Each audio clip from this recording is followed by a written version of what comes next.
ഞാൻ ഇയാളുടെ വാചകടിച്ചിരുന്നതാ. വാചകടിച്ച് സിനിമ ചെയ്യിപ്പിച്ചു. നമ്മള് പ്രണയം പറയുന്ന സീനില്ലേ എന്റെ കണ്ണൊന്നൊക്കെ വെള്ളം ആദ്യ ആള് മറ്റേ കൈയൊക്കെ പിടിക്കാതെ ഇങ്ങനെ തൊട്ടപ്പുറത്ത് സ്റ്റൈലായിട്ട് മുന്നോട്ട്. അപ്പൊ ഞാൻ ചോദിക്കുന്നുണ്ട് എന്താ തന്റെ ഉദ്ദേശം കൂടെ കൂടാനാണോ? എന്താ കൂടെ കൂടെ പതിനഞ്ചിന് ഞാൻ ഞങ്ങള് പറഞ്ഞ പ്രണയം ഉണ്ടല്ലോ കൊടുങ്കാറ്റ് പോലെയായിരുന്നു. ഈ സിനിമയിലെ പ്രണയം കൊടുങ്കാറ്റ് പോലെയായിരുന്നു. ഒരേ ഒരു വിഷയം എന്താണെന്നറിയോ, കഴിക്കാട്ടെ കുറച്ച് ചിപ്സ് കിട്ടാം. മറ്റേ ഇവരെല്ലാരും കിടന്ന് ഓടുമ്പോ ഞാനിങ്ങനെ ചിപ്സ് കഴിച്ചിട്ട് ആഹാ കൊള്ളാലോ എന്നെ പിടിച്ചിട്ട് കൊണ്ടിട്ടേ ഇയാളെ ചിപ്സ് കഴിച്ചിരിക്കുക ചില്ല് ചെയ്തോണ്ടിരിക്കുകയാണ്. ഇങ്ങനെ എങ്ങനെയാണെന്നറിയോ, കാലത്ത് എന്റെ പോവാം ഷൂട്ട് ചെയ്യാം വേണ്ടേ വേണ്ട എല്ലാത്തിനും എന്താണെങ്കിലും ഓക്കെ. മണിക്കൂർ കഴിഞ്ഞപ്പോ തണുത്ത് കുറച്ചവിടെ നിക്കാനും പറ്റുന്നില്ല. കോസ്റ്റ്യൂം ആണെങ്കിൽ ഞാനിങ്ങനെ അപ്പൊ പിന്നെ ഒരു മിനിറ്റ് ഒന്നുകൂടെ ഡയലോഗ് പറയട്ടെ. ഡയലോഗ് പുറത്തു വരില്ല. ഞാൻ ചോദിച്ചു രഞ്ജിത്ത് ഈ ഡയലോഗിന് എന്താ ഇത്രയും വികാരം? രശ്മി ചേച്ചി ഇത് 3 തവണ ഞാൻ കൈ പൊക്കിയത് കണ്ടില്ല. ഇതൊരു കൈ പൊക്കൽ, ഇത് 2 കൈ പൊക്കൽ, ഇത് 3 കൈ പൊക്കി. രഞ്ജിത്ത് തന്നെ ഏറ്റവും കൂടുതൽ ചീത്ത പറഞ്ഞിട്ടുള്ള തനിക്കൊന്ന് ടെൻഷൻ അടിച്ചുടോ എന്ന് വെച്ചാൽ ഇത്ര എടോ നാളെ ഇതാണ് അവസ്ഥ. ഞാൻ പറഞ്ഞു പറഞ്ഞു എടോ തനിക്ക് അറ്റ്ലീസ്റ്റ് ഷൂസ് എങ്കിലും ഇടായി, എന്റെ ഇതിന്റെ അടിയിലൊന്നും ഇല്ലല്ലോ. ഇതൊക്കെയാണ് അവസ്ഥ. ആ ഒരു സ്വെറ്റ് ഷർട്ട് ഇട്ട് ഞാൻ അങ്ങനെ നിൽക്കുമ്പോ എന്റെ പൊന്നു എന്ത് ലുക്കാണ് അത്. എനിക്ക് കിട്ടിയില്ല സാധനം.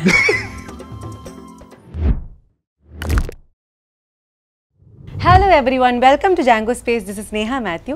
ഇന്ന് നമ്മുടെ കൂടെ മനോരാജ്യം എന്ന സിനിമയുടെ വിശേഷങ്ങളായിട്ടുള്ളത് Govind Padmasoorya and Ranjitha Menon. Welcome you both to the show. അപ്പം സിനിമ വിശേഷം തുടങ്ങുന്നതിന് മുമ്പ് ജീപ്പിച്ചേട്ടനോട് ഒരു കാര്യം ചോദിക്കാനായിരുന്നു. ജീപ്പിച്ചേട്ടന് പണ്ട് തൊട്ടേ ഡീഫോ ഡാൻസിന്റെ സമയം തൊട്ടേ ഫുൾ ഫീമെയിൽ ഫാൻസ് ഉള്ളതാണ്. അപ്പോൾ കല്യാണത്തിന് ശേഷം ഈ ഫീമെയിൽ ഫാൻസിനൊക്കെ കുറച്ച് ഡെസ്പ് അടിച്ചിരിക്കുകയാണ്. അപ്പോൾ അവരോട് എന്താണ് ജീപ്പിച്ചേട്ടന് പറയാനുള്ളത്? സുഖമായിട്ടിരിക്കുന്നോ? എങ്ങനെ പോകുന്നു? കാരണം ജീപ്പിച്ചേട്ടൻ കല്യാണം കഴിച്ച് പോയല്ലോ. അങ്ങനത്തെ ഒരു സ്പേസിലൊന്നല്ല ഞാൻ ഇരുന്നത്. എൻ്റെ അടുത്ത് ഏറ്റവും കൂടുതൽ ഫീമെയിൽ ഫാൻസ് എന്താ ജീപ്പിച്ചേട്ടാ കെട്ടാത്ത് എന്ന് ചോദിക്കുന്നായിരുന്നു. എന്ന് വെച്ച് കഴിഞ്ഞാൽ എൻ്റെ ഫാൻസ് എപ്പോഴും അങ്ങനെയായിരുന്നു. ഞാനൊരു കല്യാണത്തിന് പോയിട്ട് ഫോട്ടോ ഇട്ട് ചോദിച്ചു ചേട്ടനും വേണ്ട ചേട്ടാ ഒരു കല്യാണം എന്ന് പറഞ്ഞിട്ടുള്ളതാണ്.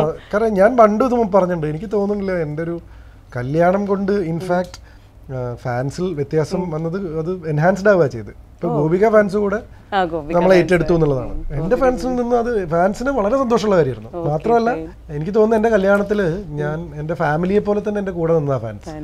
അവര് ഓരോ സെറിമണിയും ഒരുപാട് കാത്തിരുന്ന് കമന്റ് ഒക്കെ ചെയ്ത് അതിന്റെ തന്നെ വീഡിയോസ്, ഞങ്ങൾ ഇറക്കിയേക്കാൾ വീഡിയോസ് ഞങ്ങളുടെ കല്യാണത്തിന്റെ ഇറക്കിയിരിക്കുന്നത് ഇൻസ്റ്റാഗ്രാം ഒരു 72 ഇൻസ്റ്റാഗ്രാം അക്കൗണ്ടുകൾ ഗോബ്സ് ജി പി ഇൻസെയിൻ എന്നൊക്കെ പറഞ്ഞിട്ട് ഒരു 10-72 കമന്റ് മീൻസ് ടാഗ് സെഷനിൽ നമുക്ക് ഇങ്ങനെ വരുമല്ലോ. സോ അവരൊരിക്കലും ഡെസ്പ് അടിച്ചിരിക്കുകയല്ല, അവരതിൽ സന്തുഷ്ടരാണെന്ന് മാത്രമല്ല ഇപ്പോഴും ഒരു കൂടെ യാത്രയുണ്ട്. ഇപ്പൊ ഞങ്ങൾ എവിടെയെങ്കിലും യാത്ര പോയി വരികയോ ഞങ്ങളൊരു സ്റ്റോറി ഇട്ടാലോ അവരുടെ അക്കൗണ്ടിൽ റീലായി കാണും. അവർ ചെയ്തിട്ട് എന്റെ ഇൻസ്റ്റാഗ്രാമിൽ ടാഗ് സെഷൻ നോക്കിയാൽ തന്നെ അത് കാണാം. ഒരു സാധനം ഞാൻ അപ്ലോഡ് ചെയ്താൽ അതിന്റെ ഒരു 15-20 ടാഗ് സെഷനിൽ കിടക്കുന്ന കാണാം. സോ ഭയങ്കര അനുഗ്രഹമാണ് അത്, വലിയ ഈശ്വരാനുഗ്രഹമാണ്. അങ്ങനെ ഒരു ആളുകൾ ഞാൻ കണ്ടിട്ട് പോലും ഇല്ലാത്ത ഒരുപാട് ആളുകൾ നമുക്ക് വേണ്ടി എഫേർട്ട് ഇട്ട്. പലപ്പോഴും എനിക്ക് തോന്നും ഇത് എഡിറ്റ് ചെയ്യാൻ തന്നെ എത്ര സമയം എടുക്കുന്നു. ഇവിടുന്നൊക്കെ അവര് ഇപ്പൊ ഗോപിക പണ്ട് കൊടുത്തൊരു ഇന്റർവ്യൂലത്തെ ഒരു ഫോട്ടോ ഞാൻ കൊടുത്തുന്ന ഒരു സംഭവം, എന്നിട്ട് ഇത് രണ്ടും ഞങ്ങൾ മാച്ച് ചെയ്യുന്ന ഡ്രസ്സ് ആണെങ്കിൽ അതെല്ലാം വെച്ച് ഒരു റീലാക്കി എത്ര ടൈം ആൻഡ് എനർജി അവർ സ്പെൻഡ് ചെയ്യുന്നതിന് വേണ്ടിയിട്ട്. അപ്പൊ അത് ശരിക്കും വി ഫീൽ ബ്ലെസ്ഡ്. അതുകൊണ്ട് ഒരിക്കലും അവരോട് അവര് പ്രശ്നം ഉണ്ടാക്കും. അവർക്ക് ഇത്രയും സന്തോഷമുള്ള വേറെ കാര്യമില്ല. അല്ല അത് ശരിക്കും നമുക്ക് ഫീൽ ചെയ്യുന്നുണ്ട്. ലൈക്ക് ഒരു ഫാമിലി വലുതായ ഫീൽ വരുന്നുണ്ട്. എന്നുവെച്ചാൽ ഗോപികയുടെ എൻ്റെ ഓൾറെഡി എക്സിസ്റ്റിംഗ് ആയിട്ടുള്ള ആൾക്കാരും അല്ലെങ്കിൽ ഗോപികയുടെ ഫാൻസും എല്ലാം കൂടെ സീരിയസ്ലി ഫീൽ ദാറ്റ് അറ്റൻഷൻ. കല്യാണം കഴിഞ്ഞപ്പോൾ എനിക്കത് എൻഹാൻസ്ഡ് ആയിട്ടുള്ളൊരു ഫാമിലി ആയിട്ട് എനിക്ക് ഫീൽ ചെയ്യുന്നു. അടിപൊളി. അപ്പൊ നമുക്ക് സിനിമയിലേക്ക് വരുമ്പോൾ സിനിമയെ പറ്റി വിശേഷങ്ങൾ പറയാം. എന്താണ് ക്യാരക്ടർ രണ്ടുപേരുടെയും? ഇത് പുറത്താണ് ഷൂട്ട് ചെയ്യുന്നതെന്നൊക്കെ പറഞ്ഞിട്ടുണ്ടായിരുന്നു. അപ്പൊ അതിന്റെ വിശേഷങ്ങൾ കുറച്ച് കഴിയുമ്പോൾ പറയുന്നതായിരിക്കും. ആദ്യമായിട്ട് നിങ്ങളുടെ ക്യാരക്ടേഴ്സിനെ പറ്റിയിട്ട് എന്താണ്? എൻ്റെ ക്യാരക്ടർ മിയ എന്ന് പറഞ്ഞ നാട്ടിലത്തെ ഒരു പെൺകുട്ടി. അവിടേക്ക് റീലൊക്കേറ്റ് ചെയ്ത് അവിടെ താമസം ആരംഭിച്ച ഒരു സാധാരണ പെൺകുട്ടി. പ്രത്യേകിച്ച് അങ്ങനെ പറയത്തക്ക ഒരുപാട് വലിയ സംഭവങ്ങളൊന്നും എൻ്റെ ക്യാരക്ടറിനില്ല. അതുള്ളതൊക്കെ ഇദ്ദേഹത്തിൻ്റെ ക്യാരക്ടറിനാണ്. സോ അത് എൻ്റെ ക്യാരക്ടർ പേര് മനു കേരളിയൻ എന്നാണ്. ഈ കേരളിയൻ എന്ന് പറഞ്ഞു കഴിഞ്ഞാൽ അദ്ദേഹത്തിന്റെ കമ്പനിയുടെ പ്രൊഡക്ഷൻ കമ്പനിയുടെ പേരാണ്. അദ്ദേഹത്തിന് പരിപ്പുവട പഴംപൊരി തുടങ്ങിയ സാധനങ്ങൾ മെൽബേണിൽ മാർക്കറ്റ് ചെയ്യലാണ് മെയിൻ പരിപാടി. ഓൺ ഒരു ഇൻഡസ്ട്രി ഒക്കെ ഉള്ള ഒരു വ്യക്തിയാണ്. ഇപ്പൊ ഒരുപാട് മലയാളിത്തം മനസ്സിൽ സൂക്ഷിക്കുന്ന ഒരു വ്യക്തിയാണ്. ഇപ്പൊ നിങ്ങൾ ഈ പോസ്റ്റേഴ്സ് കണ്ടാൽ പോലും അതിൽ മുണ്ടെടുത്തിട്ടാണ് മെൽബേണില് മറ്റേ നെഞ്ചത്ത് കഥകളിയുമായി നിൽക്കുന്ന മെൽബേണിൽ നിൽക്കുന്ന മനു കേരളിയാണ് നിങ്ങൾ. അപ്പൊ അതാണ് അദ്ദേഹം. അപ്പൊ അദ്ദേഹത്തിന് ഇൻ ജനറൽ അദ്ദേഹത്തിന്റെ കഥാപാത്രത്തിന്റെ സ്വഭാവം അതാണ്. മലയാളിത്വം മനസ്സിൽ സൂക്ഷിച്ചുകൊണ്ട് അവിടെ പ്രോപ്പർ മലയാളിയാണ്. അദ്ദേഹം ഒരു അനാഥനും കൂടിയാണ്. അതുകൊണ്ടാണ് അദ്ദേഹത്തിന് വാലറ്റം ഇല്ലാത്തത്. കേരളീയൻ എന്നുള്ള വാലറ്റം വരുന്നത് അദ്ദേഹം ക്രിയേറ്റ് ചെയ്തെടുത്ത അദ്ദേഹത്തിന്റെ പ്രൊഫഷൻ ആണ്. ഇപ്പോൾ ആൾക്കാർ അല്ലെങ്കിൽ മനുവിനൊരു ഇനീഷ്യൽ ഇല്ല ശരിക്കും. ആ ഇനീഷ്യലാണ് അല്ലെങ്കിൽ അതാണ് ആ സർനെയിം ആണ് കേരളീയൻ. അപ്പൊ അതാണ് അദ്ദേഹത്തിന്റെ സർനെയിം. പക്ഷേ ഈ പറഞ്ഞ പോലെ തന്നെ അദ്ദേഹത്തിന് ഈ മലയാളിത്വം ഉണ്ടെങ്കിലും അദ്ദേഹം അത് ഓസ്ട്രേലിയയിൽ സ്പ്രെഡ് ചെയ്യാൻ ശ്രമിക്കുകയാണ്. എന്ന് വെച്ചാൽ അദ്ദേഹത്തിന്റെ ഓഫീസിലുള്ള സ്റ്റാഫെല്ലാം മലയാളിത്വം നിറഞ്ഞ കേരളത്തനിമയുള്ള വസ്ത്രം ധരിക്കണം എന്ന് ആഗ്രഹമുള്ളതാണ്. എന്നിട്ട് അവിടുത്തെ ഓസ്ട്രേലിയക്കാരെ ചെയ്യും, ഇവിടുത്തെ മലയാളികളൊന്നും ചെയ്യൂല. ഇവന്റെ സ്വന്തം സുഹൃത്തുക്കളായിട്ടുള്ള ആൾക്കാർ കോട്ടു സൂട്ടൊക്കെ അവിടെ നടക്കും. ഇവൻ പറഞ്ഞാലൊന്നും കേൾക്കില്ല. പക്ഷെ അവിടുത്തെ ബെക്കാഡി എന്നൊക്കെ പറഞ്ഞിട്ടുള്ള അവന്റെ ഓഫീസ് സ്റ്റാഫൊക്കെ നിങ്ങൾ ചില പോസ്റ്റേഴ്സിൽ കണ്ടിട്ടുണ്ടാവും, മുണ്ടൊക്കെ എടുത്ത് നിൽക്കുന്ന ഓസ്ട്രേലിയക്കാർ. അത് മനുവിന്റെ നിർബന്ധത്തിൽ ചെയ്യുന്നതാണ്. അങ്ങനത്തെ മനു ഈ പറഞ്ഞ വളരെ സിമ്പിൾ ആയിട്ടുള്ള മലയാളി തനിമയുള്ള എന്നാൽ ഇപ്പോൾ ഓസ്ട്രേലിയയിലുള്ള മിയ എന്ന് പറഞ്ഞ കുട്ടിയെ കാണാൻ ഇടയാവുകയും അതുവരെയുള്ള അദ്ദേഹത്തിന്റെ ലൈഫിന്റെ ട്രാക്ക് അതിൽ മാറുകയുമാണ് അതിന്റെ ഒരു ബേസിക് ത്രെഡ് എന്ന് പറഞ്ഞത്. മനുവിന്റെ രാജ്യം കൂടിയാണ് മനോരാജ്യം. പേരങ്ങനെയാണ് അപ്പം ഉണ്ടായത്, മനോരാജ്യം. രണ്ടും അന്വർത്ഥമാക്കുന്ന മനുവിന്റെ രാജ്യവുമാണ് മനോരാജ്യവുമാണ്. കാരണം ഇതിനകത്ത് എല്ലാവരുടെയും മനോരാജ്യങ്ങൾ, മിയയുടെ മനോരാജ്യമുണ്ട്, മനുവിന്റെ രാജ്യമുണ്ട്, അങ്ങനെയൊക്കെ ഉള്ളൊരു സ്പേസിലൂടെയാണ് കടന്നു പോകുന്നത്. അപ്പോൾ ഈ കഥ കേട്ട സമയത്ത് ഇതിന്റെ കാസ്റ്റിംഗ് ഒക്കെ എങ്ങനെയായിരുന്നു? ഇപ്പം ആദ്യം ജീപ്പി ചേട്ടൻ ചെയ്യുന്ന കഥ കേട്ട സമയത്ത് നമുക്കൊരു സ്ട്രൈക്കിംഗ് പോയിന്റ് ഉണ്ടാവല്ലോ, ഓക്കെ ഇത് അടിപൊളിയായിരിക്കും ഞാൻ ചെയ്ത് കഴിഞ്ഞാൽ. അതുപോലെ തന്നെ ഇപ്പം രഞ്ജിത ചേച്ചിക്കാണെങ്കിലും ഈ ഒരു കഥ ഓക്കെ നമുക്ക് എന്തായാലും ഇത് എടുക്കാം, സെറ്റ് ചെയ്യാം, അടിപൊളിയായിരിക്കും തോന്നാനുള്ളൊരു ഇതെന്താണ്? ഞാൻ ഇയാളുടെ വാചകടിയിൽ വാചകടിച്ച് കഥ ആദ്യം താനല്ലേ പറഞ്ഞ അടുത്ത് കഥ റഷീദ് കേൾക്കാൻ ഇയാളാണ് ഇയാള് എക്സ്പ്ലെയിൻ ചെയ്യുമ്പോൾ അറിയാലോ അപ്പൊ ഞാൻ ഓൾറെഡി പക്ഷെ റഷീദിക്കയുടെ സംസാരിച്ചു. അപ്പൊ ഞാൻ ഇദ്ദേഹം സംസാരിച്ചപ്പോൾ ഐ വാസ് ഓൾറെഡി ഇംപ്രസ്ഡ്. അതിനുശേഷം റഷീദിക്കയുടെ മുൻപത്തെ ഒരു പടമുണ്ട് സമീർ, അത് വളരെ ചെറിയ ബഡ്ജറ്റിൽ ചെയ്തിട്ടും നാഷണൽ ലെവലിൽ അവസാനത്തെ അവാർഡ് ഒരുപാട് അംഗീകാരങ്ങൾ കിട്ടി, അരവിന്ദൻ പുരസ്കാരം കിട്ടി, നാഷണൽ ലെവലിലൊക്കെ. അതിന് ഭയങ്കര ഇമോഷണൽ ഒരു ഫിലിമായിരുന്നു. അപ്പൊ അതുകൊണ്ട് തന്നെ എനിക്ക് ഇദ്ദേഹത്തിലുള്ള ഒരു വിശ്വാസമല്ലേ, ആ ഒരു വിശ്വാസത്തിന്റെ പുറത്താണ് പിന്നീടുള്ള കാര്യങ്ങളൊക്കെ അങ്ങോട്ട് പോയത്. ജീപ്പിച്ചേട്ടൻ എന്താണ്? എനിക്ക് എന്താണെന്ന് വെച്ച് കഴിഞ്ഞാൽ ഞാൻ കുറച്ച് കാലമായിട്ട് മലയാള സിനിമകൾ ചെയ്തിരുന്നില്ല. അതിനുള്ള മെയിൻ കാരണം എന്താണെന്ന് വെച്ച് കഴിഞ്ഞാൽ വരുന്ന സിനിമകളൊന്നും തന്നെ ഒട്ടും എക്സൈറ്റ് ചെയ്യിപ്പിച്ചിട്ടുണ്ടായിരുന്നില്ല. എന്ന് വെച്ചാൽ തെലുങ്കിൽ നല്ല സിനിമകൾ ചെയ്തുകൊണ്ടിരിക്കുന്ന ഞാൻ മലയാളം ചെയ്യണം എന്നുള്ള ആഗ്രഹം എനിക്ക് എന്നും ഉണ്ട്. എന്ന് വെച്ച് കഴിഞ്ഞാൽ at the end of the day ഇവിടുത്തെ ഓഡിയൻസ് ആണ് നമ്മുടെ ഓഡിയൻസ്. D4 പ്രേതം കഴിഞ്ഞിട്ട് എനിക്ക് ഇവിടുത്തെ ഓഡിയൻസിലേക്ക് കണക്ട് ചെയ്യാൻ ഒന്നുമില്ല. പിന്നെ കിട്ടിയത് നീരജയാണ്. പക്ഷെ അതിലൊരു പാട്ടിൽ മാത്രമാണ് എന്നിൽ നിന്ന് എക്സ്പെക്ട് ചെയ്യുന്ന ഒരു എലമെന്റിലേക്ക് എനിക്ക് വരാൻ പറ്റുന്നില്ല. എന്നാൽ കിട്ടുന്ന സാധനങ്ങളൊക്കെ ചെയ്യുമ്പോൾ അത് അവരോട് ചെയ്യുന്ന ദ്രോഹം ആയി പോകുന്നു ചിലപ്പോൾ തോന്നും. പക്ഷെ എനിക്ക് ഓപ്ഷൻസും ഇല്ല. കിട്ടിയതിൽ എനിക്ക് ഓക്കെ എന്നാൽ let me take A risk എന്ന് തോന്നിയ ഒരു സബ്ജക്റ്റാണ്. ഒരിക്കലും ഞാൻ ഇതിനൊരു ഭയങ്കര സ്ക്രിപ്റ്റ് ആയിട്ടൊന്നും ക്ലെയിം ചെയ്യുന്നില്ല. എന്ന് വെച്ചാൽ ഇതൊരു ഫീൽ ഗുഡ് ആണ്. ഇത് കേട്ടപ്പോൾ ഈ റഷീദ് ഈ പറഞ്ഞ പോലെ കുറെ അവാർഡ്സ് ഒക്കെ വാങ്ങിയ ഒരു വ്യക്തി ആയതുകൊണ്ടും കുറെ നോവലുകളൊക്കെ എഴുതാനുള്ള കഴിവ് കൊണ്ടും അദ്ദേഹം പ്രോബബ്ലി ഫസ്റ്റ് ടൈം ഒരു അവാർഡ് മെറ്റീരിയൽ അല്ലാതെ ഒരു കുസൃതിയിലേക്ക് കടന്നപ്പോൾ അതിലും ഒരു ചെറിയ മരുന്നുള്ള പോലെ എനിക്ക് തോന്നി. സ്ക്രിപ്റ്റ് കേട്ടപ്പോൾ എനിക്ക് ഫീൽ ചെയ്ത് അതാണ്. അപ്പോൾ എനിക്ക് അതാണ് എന്നെ ഇതിലേക്ക് അട്രാക്ട് ചെയ്തത്. ഈ മനു കേരളീയൻ എന്നുള്ള ക്യാരക്ടർ, ഇതിനകത്തുള്ള റഷീദക്കയുടെ സ്വയസിദ്ധമായ കുസൃതി. അദ്ദേഹം ഒരു മാജിക്കുകാരനും കൂടിയാണ്. റഷീദക്ക മാജിക് ഒക്കെ ചെയ്യും. അപ്പൊ ഒരു മാജിക് ട്രിക്ക് പോലെയാണ് എനിക്ക് ഇതിന്റെ സിനിമയുടെ കഥ പുള്ളി കൊണ്ടുപോയിരിക്കുന്നത്. ഒരു ചെറിയ നൂൽപ്പാലാണ്, അത് അവിടുന്ന് അങ്ങോട്ടോ പോയാൽ എല്ലാം തവിടെയാവും എന്ന് പറയുന്നത്. ഈ മാജിക്ക് നമുക്ക് ഒത്തിരി പാളിയ അങ്ങനത്തെ ഒരു സാധനമാണ്. അതിലൊരു ചാലഞ്ച് ഉണ്ട്, റിസ്ക് ഉണ്ട്. അങ്ങനെയാണ് ഞാനിത് ഏറ്റെടുക്കുന്നത്. അപ്പോൾ എനിക്കിത് വന്നപ്പോൾ okay it's been A while, കുറച്ചായി മലയാളത്തിൽ. പിന്നെ തീർച്ചയായിട്ടും എന്നെ ഏറ്റവും കൂടുതൽ അട്രാക്ട് ചെയ്തൊരു പരിപാടി എന്ന് പറയുന്നത് ഞാൻ ഇതുവരെ പ്രേതം അടക്കമുള്ള സിനിമകളിൽ എനിക്ക് ഇത്രയും പെർഫോം ചെയ്യാൻ അല്ലെങ്കിൽ ഇത്രയും സ്ക്രീൻ സ്പേസ് ഉള്ള ഒരു സാധനം വന്നിട്ടില്ല. ഇത് തുടക്കം ഫസ്റ്റ് ഫ്രെയിം മുതൽ ലാസ്റ്റ് ഫ്രെയിം വരെ മനുവിലൂടെ കഥ പറഞ്ഞു പോകുന്നത്. മനുവിലൂടെയാണ് സിനിമ പോകുന്നത്. മാത്രമല്ല മനു പല പല മുഹൂർത്തങ്ങളിലൂടെ കടന്നു പോകുന്നുണ്ട്. എന്ന് വെച്ചാൽ അസ്വസ്ഥനാവുന്നുണ്ട്, മനു എക്സൈറ്റഡ് ആവുന്നുണ്ട്, മനു പ്രണയത്തിലാവുന്നുണ്ട്, മനു ഹാപ്പി ആവുന്നുണ്ട്, മനു സാഡ് ആവുന്നുണ്ട്. അതെല്ലാത്തിലൂടെയും കടന്നു പോകുന്നുണ്ട്. അപ്പോൾ എനിക്ക് as an actor especially to the Malayalam audience എനിക്കൊരു ഒരു ന്യൂ ലീഷ് ഓഫ് ബ്രീതർ തന്നെയായിരുന്നു ഈ സാധനം. അപ്പോൾ അങ്ങനെയാണ് ഞാനത് ഏറ്റെടുക്കുന്നത്. അതാണ് അതിന്റെ പിന്നിലുള്ള ഓക്കെ. ആൻഡ് ഡയറക്ടർ പറഞ്ഞിട്ടുണ്ടായിരുന്നു ഇതൊരു കോമഡി, നവാസ് പള്ളിക്കുന്ന് ചെയ്യുന്ന ക്യാരക്ടർ എന്ന് പറഞ്ഞാൽ നല്ല കോമഡി ആയിട്ടുള്ള റോളാണ്. അപ്പം ജീപ്പി ചേട്ടനും കോമഡി ഹ്യൂമർ ഉണ്ടോ ഇതിൻ്റെ അകത്ത്? എനിക്ക് ഹ്യൂമർ ഉണ്ട്, പക്ഷെ എനിക്ക് ഭയങ്കരമായിട്ട് നമ്മൾ കടന്ന് ഹ്യൂമർ ചെയ്യാനായിട്ട് ചെയ്യേണ്ടി വന്നിരുന്നു. കാരണം എന്താ വെച്ചാൽ ഇത് ഒരു ആക്ഷേപഹാസ്യമാണ്. ഞാൻ ചെയ്യുന്നത് ആസ് ആൻ ആക്ടേഴ്സ് പെർസ്പെക്റ്റീവ് എനിക്ക് ഭയങ്കര അസ്വസ്ഥമാവുന്ന കാര്യങ്ങളിലൂടെ ഞാൻ കടന്നു വന്നത്. പക്ഷെ ഓഡിയൻസിന് കണ്ടു കഴിഞ്ഞാൽ എന്ത് കോമാളിത്തരകൾ കാണിക്കുന്നു എന്ന് തോന്നുന്ന സിറ്റുവേഷൻസ് ആണ് ക്രിയേറ്റ് ചെയ്ത് വെച്ചിരിക്കുന്നത്. അപ്പം പുറത്തുനിന്ന് കാണുന്ന ആൾക്കാർക്കാണ് ഇത് ഹ്യൂമർ, ചെയ്യുന്ന കഥാപാത്രത്തിന് ഇത് ഹ്യൂമർ അല്ല. കാരണം അയാൾ ചില സ്ഥലങ്ങളിൽ ടെൻഷൻ അടിക്കുമ്പോൾ ഓഡിയൻസിന് ചിരിയാ വരിക. പക്ഷെ അയാളുടെ ടെൻഷൻ എന്ന് പറയുന്നത് ഉള്ളു നീറുക. പക്ഷെ എടോ മണ്ട, ഇതിന് ഉള്ളു നീറേണ്ട ആവശ്യമില്ല എന്ന് തോന്നുന്ന ഒരു സാധനം നമുക്ക് ഓഡിയൻസിൽ ഇരുന്നിട്ട് താനെന്തിനാണോ ഇത്രയധികം കഷ്ടപ്പെടുന്നത് നമുക്ക് പറയാൻ തോന്നും. അങ്ങനത്തെ ഒരു ട്രീറ്റ്മെന്റ് ആണ് സിനിമയ്ക്ക്. അപ്പോൾ എനിക്കൊരു ഒരുപാട് അങ്ങനെ ഹ്യൂമർ ചെയ്യേണ്ടെന്ന അവസ്ഥ വന്നിട്ടില്ല. ബട്ട് ഇതേപോലെ ഈ പടത്തിന്റെ ഫസ്റ്റ് ഹാഫില് കുറച്ച് നവാസ് വള്ളിക്കുന്നുമായിട്ട് ഉള്ള കുറച്ച് ചടുലമായിട്ടുള്ള ചില സ്പേസുകളുണ്ട്.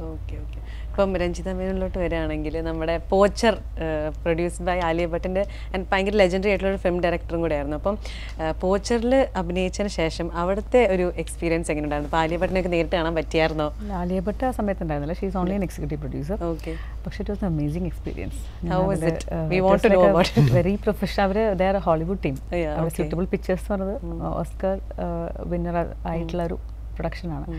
And also Richie Mehta, such an amazing person and is a director. I mean, അത്രയും wonderful director ആണ്. അപ്പോൾ അദ്ദേഹത്തിൻ്റെ സെറ്റ് എന്ന് പറയുമ്പോൾ ഭയങ്കര പ്രൊഫഷണലിസമാണ്, വെരി സിൻസിയർ, വെരി ഇങ്ങനൊരു സെറ്റ് നമുക്ക് കാണാൻ പറ്റൂ. അത്രയും ബ്യൂട്ടിഫുൾ സെറ്റായിരുന്നു. എല്ലാം എവറിത്തിങ് അവർ സെക്കൻഡ്സിലൊക്കെ ഇത് പറയാം. ഓക്കെ 1.5 seconds റെഡി, സെക്കൻഡ്സിലാണ് ആർട്ടിസ്റ്റ്. അപ്പോൾ like for makeup artist how long? So like 2.5 seconds. Second ഒക്കെ കൗണ്ട് ചെയ്യണോ ഞാൻ മനസ്സിലാലോചിക്കുക. 2.5 എക്സാക്ട് അതിലെന്നെ അവിടെ എത്തിയിരിക്കും. 4 മണിക്ക് 5 മണിക്ക് നമ്മൾ ഷോട്ട് തുടങ്ങുന്ന പറഞ്ഞാൽ എക്സാക്ട്ലി at 5 അല്ലെങ്കിൽ 4 they'll start. അതാണ് ഏറ്റവും വലിയ തമാശ. അല്ല, അതാണ് ഏറ്റവും വലിയ തമാശ. ഇത്രയും ഇതൊക്കെ ആയിട്ട് പോലും ഒരു ആളോട് പോലും ഇദ്ദേഹത്തിന് ദേഷ്യപ്പെടേണ്ടി വരികയോ അല്ലെങ്കിൽ അറ്റ്ലീസ്റ്റ് ശബ്ദം ഒന്ന് ഉയർത്തി പറയുകയോ ഇതൊന്നും ആവശ്യം നമ്മളതൊന്നും കാണുന്നില്ല. ഭയങ്കരമായിട്ടുള്ള ഒരു സെറ്റ് എന്ന് പറഞ്ഞാൽ ഇങ്ങനെ ഒരു ശരിക്കും ഒരു മനോരാജ്യമായിരുന്നു ആ സെറ്റ്. അത് കഴിഞ്ഞിട്ടാണ് ടെൻഷൻ ഉണ്ടായിരുന്നു ഇതിലേക്ക് ആദ്യം. ഇല്ല, ടെൻഷനേക്കാളും I was very privileged, humbled, excited and I want to learn more. Like നമുക്ക് ഇങ്ങനെ എല്ലാവർക്കും ഇങ്ങനെ എക്സ്പീരിയൻസ് എപ്പോഴും കിട്ടണമെന്നില്ലല്ലോ. അതൊന്നും ഇങ്ങനെ നമുക്ക് കൂടുതൽ പഠിക്കാം എന്നുള്ളത്. രഞ്ജിത ഇങ്ങനെ ഒരുപാട് ക്രിയേറ്റീവ് ആസ്പിറേഷൻസ് കൂടിയുള്ള ഒരാൾ കൂടിയാണ്. She is A writer. അപ്പോൾ അതിന്റെ ഒരു എലമെന്റും കൂടെ അപ്പോൾ എല്ലാത്തിലും ഉണ്ടാവും, ഈ പഠിക്കുക മനസ്സിലാക്കുക എന്നുള്ളതൊക്കെ. പക്ഷെ എനിക്ക് തോന്നുന്നില്ല മനോരാജ്യത്ത് പഠിച്ച അത്രയൊന്നും രഞ്ജിത വേറെ എവിടെയും പഠിച്ചിട്ടുണ്ടാവില്ല. കോച്ചർ കഴിഞ്ഞിട്ട് ഇത്രയും പ്രൊഫഷണൽ ആയിട്ടൊരു സെറ്റപ്പ് ഞാൻ നേരെ പോകുന്നത് മനോരാജ്യത്തിലായിട്ടൊന്ന് ആലോചിക്കണം. അവിടെ ഇങ്ങനെ എങ്ങനെയാണെന്ന് അറിയോ, കാലത്ത് എന്റെ പോവാം ഷൂട്ട് ചെയ്യാം വേണ്ടേ വേണ്ട എല്ലാത്തിനും എന്താണെങ്കിലും ഓക്കെ ആളെ എന്തെങ്കിലും ഇടണോ ആളവിടെ ഹാപ്പിയാ. അത് നല്ലൊരു ക്വാളിറ്റിയാണ്. That is actually yogic state. ഇങ്ങനെ നല്ലൊരു ക്വാളിറ്റിയാണ്. നമ്മൾ ആ സമയം നമുക്ക് ദേഷ്യം വരുമെങ്കിലും പലപ്പോഴും, പക്ഷെ actually when you think beyond that, that's how it should be. നമ്മളെ ഒന്നും ബാധിക്കരുത്. നമ്മൾ എങ്ങനെയായാലും നമ്മൾ ഹാപ്പിയായി we should create A happy അല്ലെങ്കിൽ ഒരു പ്ലസന്റ് ഓറ. അത് എല്ലാവർക്കും കിട്ടുന്ന ക്വാളിറ്റി അല്ല കേട്ടോ. അപ്പൊ അത് ഇദ്ദേഹത്തിനുണ്ട്. പക്ഷെ നമ്മൾ സിനിമ ഇടലാകുമ്പോൾ നമ്മൾ ഇറിറ്റേറ്റ് ചെയ്യും. എന്ന് വെച്ച് കഴിഞ്ഞാല് രഞ്ജിതനെ ഏറ്റവും കൂടുതൽ ചീത്ത പറഞ്ഞിട്ടുള്ള തനിക്കൊന്ന് ടെൻഷൻ അടിച്ചോ അടിക്കാത്തായിരുന്നു പ്രശ്നം. എന്ന് വെച്ചാൽ ഇത്ര എടോ നാളെ ഇതാണ് അവസ്ഥ. ഞാൻ പറഞ്ഞു അറിഞ്ഞു. ലൊക്കേഷൻ ശരിയായിണ്ടാവില്ല. ഫസ്റ്റ് ഓഫ് ഓൾ ഓസ്ട്രേലിയ എന്ന് പറയുന്ന സ്ഥലത്ത് ആദ്യമായിട്ടാണ് പൂർണ്ണമായിട്ട് ഒരു മലയാള സിനിമ ചിത്രീകരിക്കപ്പെടുന്നത്. സോ നമ്മളൊരു പുതിയ ടെറിട്ടറിയിലേക്ക് കംപ്ലീറ്റ്ലി ഷോർട്ട്, ലൈക്ക് പലരും ശ്രമിച്ചിട്ടുണ്ട്, ഷോർട്ട് ഫിലിംസ് ചെയ്തിട്ടുണ്ടാവും, ചില ഭാഗങ്ങൾ ചെയ്തിട്ടുണ്ടാവും. First frame to last frame a proper feature film Kerala ചേംബറിൽ രജിസ്റ്റർ ചെയ്തിട്ട് പ്രോപ്പറായിട്ട് റിലീസ് ചെയ്യുന്ന മെയിൻ സ്ട്രീം ഒരു സിനിമ ഓസ്ട്രേലിയയിൽ ഇല്ല എന്നാണ് ഇപ്പം ഞങ്ങൾ അന്വേഷിച്ചപ്പോഴും നമ്മളോട് പറഞ്ഞത്. അതെന്താന്ന് വെച്ച് കഴിഞ്ഞാൽ ഓസ്ട്രേലിയ ഒരു ഹ്യൂമൻ റിസോഴ്സ് എന്ന് പറയുന്നത് വലിയ ചാലഞ്ചാണ്. നമുക്കതൊരു വലിയ സന്നാഹമായിട്ടേ കിട്ടുള്ളൂ. ആ സന്നാഹം ചെയ്യുമ്പോൾ ഇതൊരു 15 കോടി 20 കോടി പടവും. ഇതിന്റെ പ്രൊഡ്യൂസർ ഭീകരത മനസ്സിലാവണമെങ്കിൽ ഏതാണ് നമ്മൾ വെയിറ്റ് ചെയ്യാ. അപ്പൊ മറ്റേ പുല്ല് കിട്ടുന്ന ആളല്ലേ ഗ്രാസ്, ആള് വന്നിറങ്ങിയത് ഇതിലായിരുന്നു മറ്റേ മെർസിഡീസിന്റെ എസ് ക്ലാസ്സിൽ. മീൻസ് ഞങ്ങളവിടെ എസ് ക്ലാസ് കിടക്കുന്ന കാണുന്നുണ്ട്. അല്ല അവിടെ അത്രയും അതൊക്കെ അവർക്ക് കിട്ടുന്നത് അവർലി പേയ്മെന്റ് എത്രയോ അല്ലെങ്കിൽ 3 hours 25,000 30,000 ജോലിക്കാൻ അവിടെ ഭയങ്കര പൈസ കൂടുതലാണ് ആക്ച്വലി. ഒരു പക്ഷേ ഒരുപാട് എഡ്യൂക്കേഷൻ ആയാലേക്കാളും കൂടുതൽ ഞങ്ങളെന്തോ കൺവേർട്ട് ചെയ്ത് നോക്കുമ്പോൾ 30,000 അടുത്താണ് അയാൾ 3 മണിക്കൂറിനോ 2 മണിക്കൂറിനൊക്കെ വാങ്ങുന്നത്. അങ്ങനെ പുള്ളി കുറെ സ്ഥലത്ത് പോയിട്ട് ഈ വണ്ടി ഓടിച്ചിട്ട് പോയിട്ട് പല സ്ഥലത്തും പുല്ല് കെട്ടിയിട്ട് ഒരു ദിവസം 1 ലക്ഷം രൂപയൊക്കെ ഉണ്ടാക്കിയിട്ട് വിട്ടു. വേറെ നല്ലതായിരുന്നു പറഞ്ഞാൽ അവിടെ ഈ ഉച്ചനിജത്വങ്ങളില്ല. എന്ത് ജോലിയും ആയിക്കോട്ടെ, അത് വലിയ നല്ലൊരു കാര്യമാണ്. എങ്ങനെ ചെയ്താലും നമ്മളത് ഈക്വൽ ആയിട്ടാണ് അവർ കാണുന്നത്. പക്ഷെ നമ്മൾ ഒരുപാട് റേസിസം അതൊക്കെ കാണുന്നുണ്ട്, നമ്മൾ അങ്ങനെയൊന്നും കണ്ടില്ല. നമ്മൾ മലയാളി കമ്മ്യൂണിറ്റിയുടെ ഹെൽപ്പോട്ടാണ് നമ്മൾ ചെയ്തത്. അതുകൊണ്ട് അപ്പൊ ഞാൻ പറഞ്ഞു വന്ന സംഭവം എന്ന് വെച്ചാൽ, അപ്പൊ അങ്ങനത്തെ ഒരു സ്പേസിൽ നമ്മൾ വർക്ക് ചെയ്യണമെങ്കിൽ ഇതൊരു 20-25 crore ഫിലിമായി മാറും. അനസ് എന്ന് പറയുന്നത് ആള് അദ്ദേഹത്തിന്റെ മനോരാജ്യമാണ്. പുള്ളി ചെറുപ്പത്തിൽ എന്തോ സിനിമ ആഗ്രഹിച്ചിരുന്നു, സിനിമ നടൻ ആവണമെന്ന് വിചാരിച്ചിരുന്നു. മമ്മൂക്ക ഫാൻസ് അസോസിയേഷനിലൊക്കെ ഉണ്ടായിരുന്നു എന്നുള്ളതുകൊണ്ട് ഒരു അവസരം കിട്ടിയപ്പോൾ ഒരു പടം ചെയ്യാന്ന് വിചാരിച്ച് കയറി വന്ന മനുഷ്യനാണ്. അപ്പൊ പുള്ളി ഒരു സാധാരണക്കാരനാണ്. പുള്ളി അപ്പൊ ഞങ്ങൾക്ക് തന്നെ ഞങ്ങൾ തന്നെ ചോദിച്ചിട്ടുണ്ട് അനസ്സേ വേണോന്ന് ഞാൻ ചോദിച്ചിട്ടുണ്ട്. പക്ഷെ ഇതിനോടുള്ള ഭയങ്കര ഭ്രമം ഉണ്ടല്ലോ. പിന്നെ it's A sweet script also. ഈ 2 കാരണത്തിലായി പരിപാടി ചെയ്യുന്നത്. അതുകൊണ്ട് തന്നെ ഞങ്ങൾ പുതിയ വഴികൾ കാണുമായിരുന്നു ഈ സിനിമ കംപ്ലീറ്റ് ചെയ്യാൻ. അനസിന്റെ സുഹൃത്തുക്കളാണ് ഇതിന്റെ യൂണിറ്റ് ഒക്കെ ആയിട്ട് ഇവിടുന്ന് കുറച്ച് പേരെ നമ്മൾ കൊണ്ടുപോയിട്ടുണ്ട്.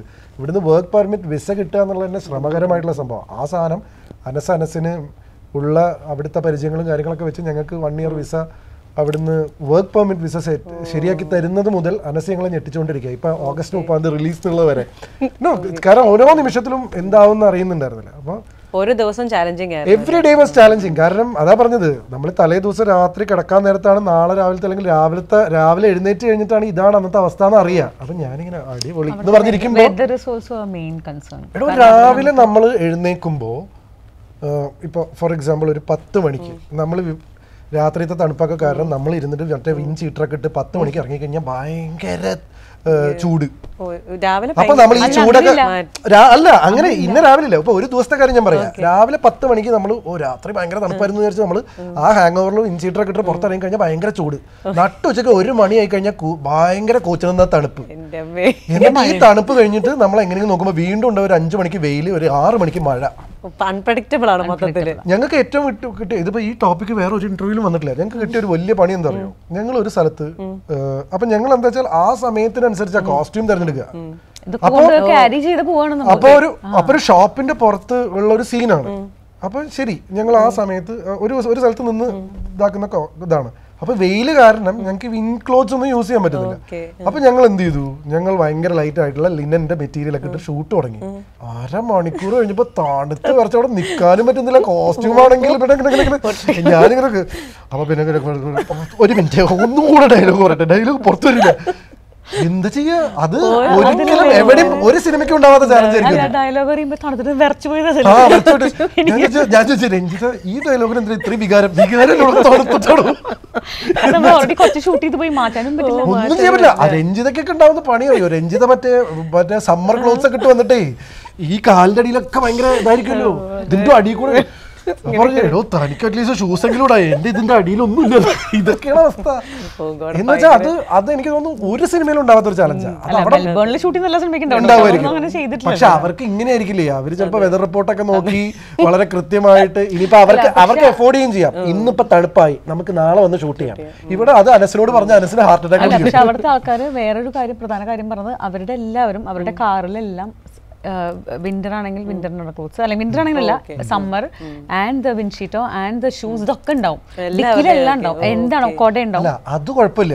പക്ഷെ നമ്മൾ മാസ്റ്റർ ഷോട്ട് എടുത്തു കഴിഞ്ഞിട്ട് ആ സീനിന്റെ അവസാനത്തെ ഷോട്ട് വരെ ഇട്ടിട്ട് ക്ലോസപ്പ് എടുക്കുമ്പോ പെട്ടെന്ന് നമുക്ക് ഇതെന്റെ ഡിക്കിലുണ്ടായിരുന്നു എന്ന് പറയാൻ പറ്റില്ലല്ലോ. ഇതേ ഡ്രസ്സിലാണ് നമ്മൾ ആ സീൻ കംപ്ലീറ്റ് ചെയ്യണ്ടേ. അതാണ് അവിടുത്തെ പ്രശ്നം. കാരണം ഇത് ഫുൾ കമ്മിറ്റ് ചെയ്തു. ആ സീനിന്റെ അവസാനത്തെ ഷോട്ടായിരിക്കും നമ്മൾ ചിലപ്പോ ആദ്യം തന്നെ എടുത്തു വെച്ചിട്ടുണ്ടാവുക. എന്നിട്ട് നടുവിലെ ഷോട്ട് എടുക്കുമ്പോൾ ഈ ഒരു ഷോട്ടിൽ മാത്രം ഞാനൊരു വിൻചീറ്റർ ഉപയോഗിച്ചോട്ടെ എന്ന് ചോദിക്കാൻ പറ്റുമോ? പക്ഷെ എനിക്ക് തോന്നുന്നു ഇത് വേറൊരു ഇന്റർവ്യൂവിലും വന്നില്ല. ദിസ് ഇസ് ലൈക്ക്, പക്ഷെ ഇതായിരുന്നു this was one of the best challenges. അതാ ഞാൻ പറഞ്ഞത്, അങ്ങനെ കുറെ ചാലഞ്ചസ് ഉണ്ട്. അത് സീനുകളും ഇപ്പൊ നമ്മള് പ്രണയം പറയുന്ന സീനില്ലേ, എന്റെ കണ്ണുന്നൊക്കെ വെള്ളം ഞാൻ ചോദിച്ചു ഇത്ര ഇമോഷണൽ ആവണ്ട, കാറ്റടിച്ചിട്ടാണോ അല്ലാതെ ഇമോഷൻ ഒന്നുമില്ല. ഞങ്ങൾക്ക് ഡബ് ചെയ്യാൻ പറ്റുന്നില്ല സീൻ, കാരണം പൈലറ്റ് കേൾക്കാനില്ല. അതിന്റെ മേക്കിംഗ് വീഡിയോ ഉണ്ട്. ഞാനതിപ്പോ നിങ്ങൾ ജാങ്കോ ഈ പരിപാടി ഇടുമ്പോൾ ഞാനത് അപ്ലോഡ് ചെയ്യാം കേട്ടോ. എന്ന് വെച്ചാൽ ഞാനത് വെറുതെ കുറച്ച് മൊബൈലിൽ എടുത്തിരുന്നു. ഇതൊന്നും കേൾക്കൂല ആ മൊബൈൽ, അതിന്റെ ഓഡിയോ എങ്ങനെ. അതിനപ്പുറം ഞാൻ പറയട്ടെ, എനിക്ക് നിൽക്കാൻ പറ്റുന്ന കാറ്റത് എന്ന് വെച്ചാല് ഞാൻ ഒരു തൂണുമ്പോ ചാരുന്നു, കാരണം ഭയങ്കര കാറ്റ്. ഞാൻ സത്യമായിട്ടും വീട് പോകും. എന്ന് വെച്ചാലേ ഇങ്ങനെ കൈ ആദ്യ ആള് മറ്റേ കൈയൊക്കെ പിടിക്കാതെ ഇങ്ങനെ തൊട്ടപ്പുറത്ത് സ്റ്റൈലായിട്ടൊക്കെ നിന്നിട്ടു. അപ്പൊ ഞാൻ ചോദിക്കുന്നുണ്ട്, അപ്പൊ എന്താണ് തന്റെ ഉദ്ദേശം, കൂടെ കൂടാനാണോ? അപ്പൊ അത് എന്താ കൂടെ കൂടിയാൽ എന്ന് ചോദിക്കുന്ന, അപ്പൊ എന്താ തന്റെ ഉദ്ദേശം കൂടെ കൂടാനാണോ? എന്താ കൂടെ കൂടി തൈനന്തിനും താൻ ബാക്കിലോട്ട് ഞാൻ പറന്നുപോയി. ഞാൻ പറന്നു പോകണം. അത്ര പറഞ്ഞത് എക്സാജറേഷൻ അല്ല. എന്നിട്ട് ഞാൻ അവിടെ ശരിക്കും അല്ല. എന്നിട്ട് ഞാൻ അവിടെ ആ ഒരു രഞ്ജിത കൂടെ ഉണ്ടായിരുന്നു, അല്ലെങ്കിൽ ഞാൻ തള്ളാന്ന്.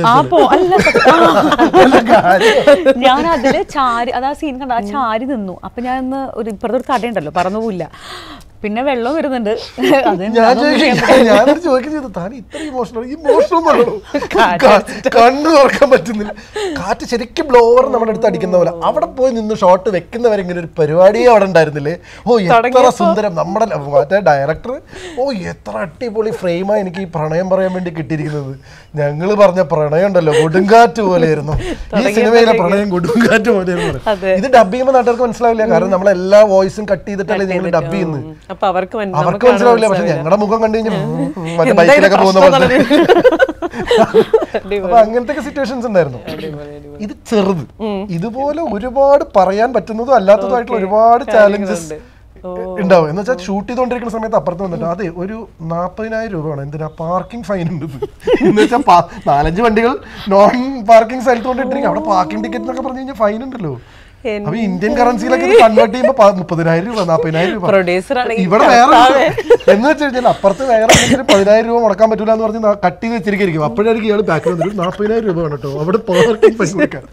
ഇങ്ങനെ കുറേ പരിപാടികൾ ഒരു ദിവസം ഉണ്ടാവും. അപ്പൊ ഞാനിങ്ങനെ ലാലാല പറഞ്ഞു നടക്കാം. എനിക്ക് എന്നെ ടെൻഷൻ അടിച്ചൊന്നും കാര്യമില്ല. ഒരേ ഒരു വിഷയം എന്താണെന്നറിയോ, ഇത് കഴിക്കാട്ടെ കുറച്ച് ചിപ്സ് കിട്ടാം. ഇത് മാത്രമാണ് ഇയാളുടെ കൺസേൺ. അതും എന്ത് ചിപ്സ് ആണത്?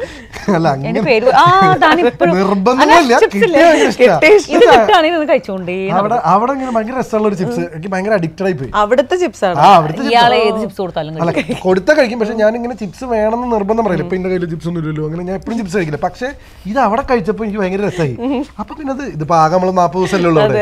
40 ദിവസം നമുക്ക് എല്ലാ ദിവസവും ചിപ്സ് കഴിക്കല്ലോ. അപ്പൊ ഞാൻ ഫുഡ് വേണം, വേണ്ട ചിപ്സ് ഈ അവസ്ഥയായിരുന്നു. എന്നെ അതും പറഞ്ഞ് പറഞ്ഞിട്ടുണ്ട്, താങ്കൾ ചിപ്സ് കഴിച്ചിരുന്നു. ടെൻഷൻ അടിക്കാണ്ട് ചിപ്സും കഴിച്ചോണ്ടിരുന്നു. ആ ഞാനിങ്ങനെ ഇരുന്നിട്ട് മറ്റേ ഇവരെല്ലാരും കിടന്ന് ഓടുമ്പോ ഞാനിങ്ങനെ ചിപ്സ് കഴിച്ചിട്ട് ആഹാ കൊള്ളാലോ എന്ന് പറഞ്ഞിരിക്കുക. അപ്പൊ ഇയാൾക്ക് ദേഷ്യം വരും. എന്നിട്ട് ഇയാള് വന്നിട്ട് അതാണ്. അപ്പൊ ഉച്ചക്ക് ഇത് പരിപാടി നടക്കൂല എന്ന് പറയുന്നതോട് കൂടി രഞ്ജിത പിന്നെ ഉണ്ടല്ലോ, രഞ്ജിതയ്ക്ക് അതോട് കൂടിയിട്ട് മറ്റേ വേൾഡ് ട്രേഡ് സെന്ററിൽ പ്ലെയിൻ കൊണ്ടിടിച്ച അതേ ടെൻഷനാ. രഞ്ജിത അവിടെ വീട് കത്തിക്കും. രഞ്ജിത എന്നിട്ട് വന്നിട്ട് എന്നെ നോക്കിയിട്ട് പിന്നെ രഞ്ജിത ദേഷ്യത, തനിക്കെന്തോ ഒരു ടെൻഷൻ ഇല്ലാത്ത എന്നിട്ട് എന്താ ഒരു കിഡിലും പാട്ട് ഞങ്ങൾ ഇറക്കിയോ തെളിവാനെന്ന് പറഞ്ഞിട്ട്. അത് കണ്ടപ്പോ നിങ്ങൾ ഇപ്പൊ അടുത്തൊന്നും കാണാത്ത അടിപൊളി വിഷ്വൽ ആണ്. അല്ല പക്ഷെ ഞാൻ പറയട്ടെ, അഭിനയിച്ച 3-4 പടങ്ങളിലെ ഏറ്റവും നല്ല വിഷ്വലുള്ള പാട്ടല്ലേ? അപ്പൊ ഞാൻ പിടിച്ചോണ്ട് ഇട്ടതിന് ഗുണമുണ്ടായോ? ഗുണമുണ്ട്. പിന്നെ വഴക്ക് കേട്ടാലും കുഴപ്പമില്ല. കിടലനായിട്ടൊരു ഔട്ട്പുട്ടാണ് നമുക്ക് കിട്ടിയേക്കുന്നത്. അപ്പൊ ഞാൻ തെളിവാനത്തിലോട്ട് വരികയാണ്, കാരണം നമ്മുടെ പാട്ടാണ് റിലീസ് ചെയ്തേക്കുന്നത്. അപ്പൊ തെളിവാനം സെഗ്മെന്റ് എന്ന് പറഞ്ഞൊരു സെഗ്മെന്റ്, ഒരു സെഗ്മെന്റ്. അപ്പം ഈ പാട്ട് ഇറങ്ങി നമ്മൾ കാണുമ്പോൾ അതിൻ്റെ അകത്ത് കുറച്ച് കാര്യങ്ങൾ ഞാൻ ചോദിക്കും. നിങ്ങൾ രണ്ടുപേരാണ് കോമ്പീറ്റ് ചെയ്യേണ്ടത് അങ്ങോട്ടും ഇങ്ങോട്ടും. അപ്പം ഞാൻ 5 ക്വസ്റ്റ്യൻസേ ഉള്ളൂ, ഈസിയാണ്. നിങ്ങൾ അതാണ് ഞാൻ ടെസ്റ്റ് ചെയ്യാൻ പോകുന്നത്. നിങ്ങൾ ആൻസർ പറഞ്ഞില്ലെങ്കിൽ എനിക്ക് ആ പോയിന്റ് കിട്ടും. ഓക്കെ, അപ്പം നിങ്ങൾക്ക് ആരാണ് ഫസ്റ്റ് ആൻസർ പറയേണ്ടത് കൈ വെക്കുക. ഓക്കെ അല്ലേ? First question. പാട്ടിന്റെ ഫസ്റ്റ് സീനിൽ ജീപ്പ് ചേട്ടൻ ഷർട്ടും മുണ്ടാണ് കൊടുത്തേക്കുന്നത്, ചേച്ചി സാരിയാണ് കൊടുത്തേക്കുന്നത്. അപ്പൊ അതിൻ്റെ അകത്ത് നിങ്ങളുടെ ബാക്കിലായിട്ട് വിഷ്വൽസ്, ബ്യൂട്ടിഫുൾ വിഷ്വൽ ആണല്ലോ, ബാക്കിലായിട്ട് ഒരു സൈക്കിൾ ഉണ്ട്, 2 സൈക്കിൾസ്. ആ സൈക്കിളിന്റെ കളർ എന്തെങ്കിലും ആഷ് കളർ. കൈ പൊക്കിയിട്ട് വേണം ആൻസർ. Okay, green. ഗ്രീൻ ആയിരുന്നു, ആഷ് അല്ലായിരുന്നു, ഗ്രീൻ. 2 കളറും കൂടെ ഉണ്ട്. ഗ്രീനിഷ് ആയിരുന്നു മെയിൻ ആയിട്ട് നിന്നത്. അപ്പം നേരത്തെ ഞങ്ങൾ പറഞ്ഞു പോയില്ലേ, ഇങ്ങനത്തെ ഒരു സംഭവം നമ്മള് നേരെ ആ പാട്ട് തുടങ്ങുമ്പോ ഞാൻ അവളെ അടുത്തേക്ക് മീൻസ് രഞ്ജിതയുടെ അടുത്തേക്ക് പിടിക്കുന്ന സാധനം, അതിന്റെ തൊട്ട് മുമ്പുള്ള സീനാണ് ഞങ്ങൾ ഇപ്പൊ നേരത്തെ എക്സ്പ്ലെയിൻ ചെയ്തത്, പറന്നുപോയത്. പക്ഷെ ഞങ്ങൾക്ക് കിട്ടിയ വിഷ്വൽ നോക്കൂ, മറ്റേ ഓപ്പോസിറ്റ് ലൈറ്റും അതിന്റെ കണ്ടിന്യൂറ്റി പിറ്റേ ദിവസം വന്നപ്പോഴാണ് പണി അപ്പൊ കുഴപ്പമുണ്ടായിരുന്നില്ല. Okay set. അപ്പൊ first point green, correct. Second, ഇപ്പൊ ബീച്ചിൽ കൂടി നടക്കുന്ന സമയത്ത് ഒരു ഒരു ഷൂ പിടിച്ചിട്ടുണ്ട്, ഒരു ചെരുപ്പ് പിടിച്ചിട്ടുണ്ട്. അത് എന്ത് ഷൂ ആണ് കളർ? വെള്ളം. എന്ത് ഷൂ അത്? എന്ത് ഷൂ ആണ് അത് കാലിലിടുന്ന normal point stiletto cut shoe എന്ന് പറയും. ഓക്കെ, പക്ഷെ നമുക്ക് പോയിന്റ് കൊടുക്കാം, 2 points. ഓക്കെ, അത് പുള്ളിക്കാരിട്ട ഷൂട്ട് ഉണ്ടായിരുന്നില്ലേ? അല്ല, ഇത് ഞങ്ങളൊരു ടീമും താനൊരു ടീമും. അല്ല അല്ല, ഞാനൊരു ടീമും ഞങ്ങളൊരു അല്ല അല്ല അല്ല, നിങ്ങൾ രണ്ടുപേരും വേറെ ടീം. ഞാൻ അതങ്ങനെയാ, നിങ്ങൾ രണ്ടുപേരും അങ്ങോട്ട് ഇങ്ങനെ കോമ്പറ്റ് വേണ്ട, എനിക്ക് ആൻസേഴ്സ് അറിയാലോ, അതുകൊണ്ട് പിന്നെ നടക്കൂല. അപ്പൊ നിങ്ങൾ രണ്ടുപേരാണ് പമ്പിച്ചേണ്ടത്. വല്ലാത്തൊരു സാധനം നമ്മളെ ചലഞ്ച് ചെയ്ത് എന്തൊരു അഹങ്കാരായിരുന്നു ഇവിടെ വന്നിരുന്നപ്പോ നമുക്ക് ഒറ്റടിക്ക് കാറ്റ് പോലെ പോയില്ലേ. ഞാൻ അപ്പോഴേ പറഞ്ഞില്ല എത്ര സീരിയസ് ആയിട്ട് ഇരിക്കണ്ടെന്ന്. ഓക്കെ, 3 ക്വസ്റ്റ്യൻസ് കൂടെ ഉള്ളൂ, ഒന്നുകൂടെ. അപ്പൊ നിങ്ങൾ ട്രാവൽ ചെയ്യുന്ന ഒരു 2 വീലർ ഒരു സീൻ ഉണ്ട് ഇതിന്റെ അകത്ത്, ഇങ്ങനെ അങ്ങനെ പോകുന്നത്. ആ സാധനത്തിന്റെ പേര്? സൈക്കിൾ അല്ല, electric scooter. Electric scooter. Electric ഞാൻ പറഞ്ഞു. അപ്പൊ പകുതി പകുതി ഓക്കെ, പകുതി പകുതി. ഓക്കെ, പിന്നെന്താ സ്കൂട്ടർ എന്ന് പറയുന്നത്? ഇവിടെ വേറെ എത്ര സ്കൂട്ടർ? വേണമെങ്കിൽ അതിന്റെ കളറും കൂടെ പറഞ്ഞു. അപ്പൊ പിന്നെ പറയട്ടെ. അല്ല, മേഡമായിരുന്നല്ലോ ഓടിച്ചിരുന്നത് കാണായിരുന്നു. ഞാനായിരുന്നു ഓടിക്കുന്നത്. ഇത് നമ്മളിപ്പോ കൊടുത്ത പ്രൊമോഷനിൽ 2ാമത്തെ തവണ ആ സ്കൂട്ടറെ കുറിച്ച് ആൾക്കാർ പറയുന്നത്. അതെ, എന്തുകൊണ്ട് ആൾക്കാർ പറയുന്നത്? അത് ഞാൻ ഓടിച്ചോണ്ടാ. ഞാനും ഓടിച്ചിരുന്ന ആ സീനില് അവരത് ശ്രദ്ധിക്കുപോലും. ആക്ച്വലി എന്റെ സീനായിരുന്നേ, ഞാൻ ഓടിക്കേണ്ട സാധനമായിരുന്നു. പക്ഷെ ക്യാമറാമാൻ പറഞ്ഞൊരു ലുക്കില്ല. അല്ലല്ല, ഞാൻ ഓടിക്കേണ്ടത് കറക്റ്റ് ആയിരുന്നു. അപ്പൊ എനിക്ക് ജസ്റ്റ് ഞാൻ വീണിട്ടൊന്നുമില്ല. ഇയാൾ പറഞ്ഞു ജസ്റ്റ് ഒന്ന് നോക്കട്ടെ എന്ന് പറഞ്ഞു. നോക്ക്, പിന്നെ ഇറങ്ങിയില്ല. ഞാൻ ഇറങ്ങുന്ന ബാക്കിൽ നിന്ന് പറയുന്നുണ്ട്. പക്ഷെ ആ സീൻ ശ്രദ്ധിച്ചോണ്ടല്ലേ ഒരു ക്വസ്റ്റ്യൻ ഫോം ചെയ്ത്. അത് നമ്മളിങ്ങനെ നിൽക്കുന്നോണ്ടാണ്. ആ ഒരു സ്വെറ്റ് ഷർട്ട് ഇട്ട് ഞാൻ ഇങ്ങനെ നിൽക്കുമ്പോ എന്റെ പൊന്നു എന്ത് ലുക്കാണ് അത്. എനിക്ക് കിട്ടിയില്ല സാധനം. ബേസിക്കലി അതല്ല, ഈ സാധനം ഓടിക്കണം മുതൽ ഞങ്ങൾ ആഗ്രഹിക്കുന്ന ഇതാണെങ്കിൽ കിട്ടുന്നില്ല. ഞങ്ങൾക്കാണെങ്കിൽ നിന്ന് തീരെ സമയമില്ല. അപ്പൊ പാട്ടിൽ ഇതും കൊണ്ടുവരുന്നു, പിന്നെ ഞാൻ വിട്ടുകൊടുക്കണോ? അപ്പൊ ഞാൻ 2 തവണ ഓടിച്ചു. അത് ഇപ്പം 1.5 1.5. ഓക്കെ, അടുത്ത്. ഇതിൽ നിങ്ങൾ ട്രാവൽ ചെയ്യുന്ന കാറില്ലേ, ആ കാറിന്റെ കളർ, മോഡല്, നമ്പർ.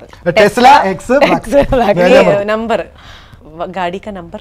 രശ്മി ചേച്ചി 99 699 അല്ല, നമ്പർ കാണിക്കുന്നില്ല. നമ്പർ കാണിക്കണ്ടേ? 006 അല്ല, ഫേക്ക് നമ്പർ ആയിരുന്നു. എന്നാലും നമ്പർ കാണിക്കുന്നില്ലേ? അത് ഞങ്ങളുടെ നമ്പർ ആയിരുന്നു. എന്നാലും അറിയില്ല. അപ്പൊ അത് ARL221 എന്നാണ് അതിന്റെ നമ്പർ. ഞാൻ 223 ആണ്. അതെ, അപ്പൊ അതും എനിക്ക് പകുതി കിട്ടും. എങ്ങനെ, എന്തിനാണ്? ഞാൻ ബ്ലാക്ക് കളർ പറഞ്ഞു, ടെസ്ല പറഞ്ഞു, എക്സ് പറഞ്ഞു. അത് പറഞ്ഞു കേട്ട് പറയാൻ എന്താ വേണോ? അതല്ലേ കോമ്പറ്റീഷൻ. ഞാൻ കൈ പൊക്കി. 3 തവണ ഞാൻ കൈ പൊക്കിയത് കണ്ടില്ല. ഇതൊരു കൈപ്പൊക്കൽ, ഇത് 2 കൈപ്പൊക്കൽ, ഇത് എക്സ്, 3 കൈപ്പൊക്കി നമുക്ക് കൊടുക്കണം. കറക്റ്റ് ആണ്. വേറെ വഴിയൊന്നുമില്ല, ഇത് വെറുതെ തരുന്നൊന്നുമല്ല, അധ്വാനിച്ചുണ്ടാക്കിയത്. എന്തായാലും സെറ്റ് ആയല്ലോ. 2.5 1.5 ഉണ്ട്, നേരത്തെ 0.5 ഉണ്ട്. Okay, next. ഇതിലൊരു ബീച്ച് സീൻ ഉണ്ട്. അപ്പം ജീപ്പ് ചേട്ടനാണെങ്കിൽ ഫോറിനേഴ്സിനോട് ഫുൾ ചില്ലിങ് ആണ്. അപ്പം വന്നിട്ട് സംസാരിക്കും, ഇങ്ങനെ അസൂയ കാരണം നോക്കുന്നത്. അപ്പൊ ആ സീനിൽ എത്ര ലേഡീസ് ഉണ്ടായിരുന്നു? അല്ല, 4. ഒരു ആൻസർ പറഞ്ഞു തെറ്റിയാൽ പിന്നെ നിയമമേ പറഞ്ഞിരുന്നില്ല. ആ നിയമമേ പറഞ്ഞിരുന്നു. അതെന്നാ അങ്ങനെ പറയണമായിരുന്നു. ഒന്നും ചെയ്യാൻ മാറ്റിയത് എന്റെ സമയം. ഞാൻ റൂൾസ് മാറ്റിയത് എന്നെ പറയരുത്. അപ്പം ക്ലിയർ വിൻ തെളിവാനും സെഗ്മെന്റില് ജീപ്പ് ചേട്ടന് കിട്ടിയത്. ഓക്കെ, അപ്പം തെളിവാനം സെഗ്മെന്റ് കഴിഞ്ഞു. ജീപ്പ് ചേട്ടൻ ജയിച്ചു, ക്ലിയർ വിൻ ആയിരുന്നു. 3.5 1.5. പക്ഷെ എനിക്ക് മനസ്സിലാവും സങ്കടം, കാരണം ജീപ്പ് ചേട്ടൻ ഇടയ്ക്ക് വരണം കൈ പൊക്കിയില്ലായിരുന്നു. പക്ഷെ സാരമില്ല, എന്നാലും ജീപ്പ് ചേട്ടൻ ഫുൾ ആൻസേഴ്സ് പറഞ്ഞു. ഓക്കെ, നമ്പർ, കാർഡിന്റെ നമ്പർ എന്താണ്? അല്ല, 221. Okay, fine. അപ്പം സെഗ്മെന്റ് സെറ്റ് ആണ്. ഓക്കെ, അപ്പോൾ എന്തായാലും all the best and thank you so much.